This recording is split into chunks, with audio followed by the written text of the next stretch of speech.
Hello everyone and welcome back to another video from everyone's favorite Halo YouTuber. I'm Rehab, your favorite Halo YouTuber, and today we are going to talk about 343's response to the Halo Infinite multiplayer hacker situation. Halo Infinite multiplayer has been out for just over 2 weeks, and it has been complete silence regarding the clips that have been surfacing on the internet showing players with questionable aiming capabilities, to say the least. But that all changed last night when Unyshek took to Twitter. He said, "Let's talk about cheating!" Unfortunately, cheating is a natural part of supporting a free-to-play PC game, and it's one we anticipated. It'll never go away entirely, but we're prepared and committed to releasing consistent improvements to our game systems and taking action on bad actors. Please report bad actors on the Halo support site using this link. We know having a report player feature in-game is desired, but please use this method to file reports for now. Also, including video evidence makes things much easier on the Halo safety team. And just like that, there were no more cheaters. I'm obviously being facetious, as this is the most corporate response they could have possibly given us. But on a positive note, the first step to recovery is admitting you have a problem.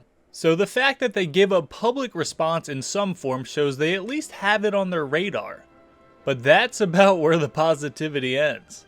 I mean, they had a couple paragraphs in one of their Inside Infinite blogs stating that they were taking the hacking problem seriously. But then they don't include a report feature in the actual game! How does that make any sense? Actually, I can't even mute mouth-breathing morons mid-game. I guess it makes sense they overlooked a report feature in-game. But no worries guys, it's only a beta, right? It doesn't need a report feature. Why would we need that? What kills me the most is the link to Halo support where you can submit a ticket to report cheaters. Like, what year are we in?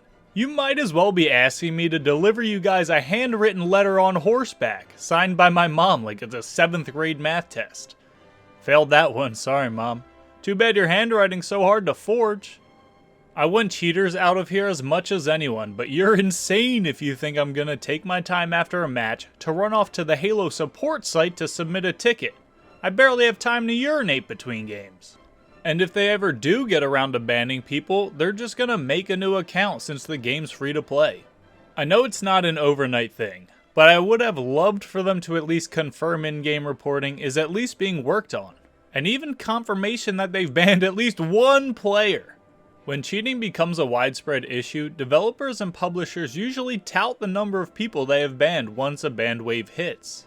So I assume they would have mentioned that bans are starting to go out if that were the case. Something to help put out the fire, you know? They've acknowledged the problem, which is a start, but the solution they put out there simply isn't going to be good enough. I can't imagine any significant amount of players are going to bother reporting players they run into when it's not just a click of a button. It sort of seems that 343 just underestimated exactly what it was going to entail to manage cheaters in a free-to-play game. They obviously knew it would be an issue and they said they were prepared to combat it, but I think they're just now learning what an undertaking that it could end up being.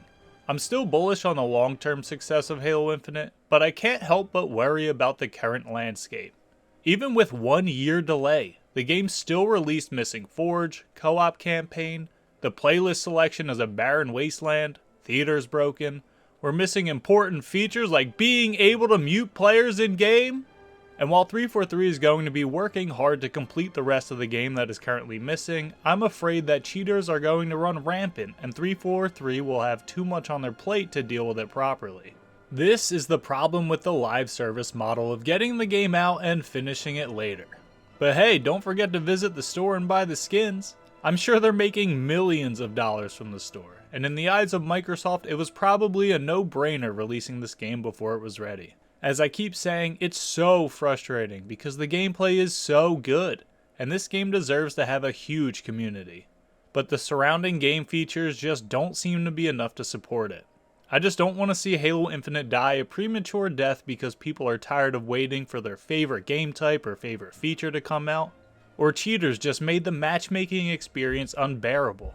Unfortunately, all we can do is wait and hope for the best. But that's gonna wrap up today's video. Kind of a short one, but I just wanted to touch on 343's response to the Halo Infinite cheaters because it was worth noting that they tweeted about it publicly, and I just wanted to give my thoughts.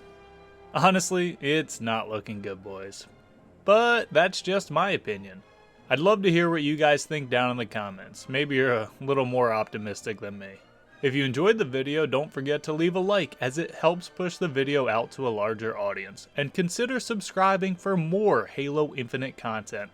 I upload every single day, so hit that notification bell so you don't miss out. I also stream every single day over at twitch.tv/rehabsforquitters, so you can check me out there if you want to interact in real time.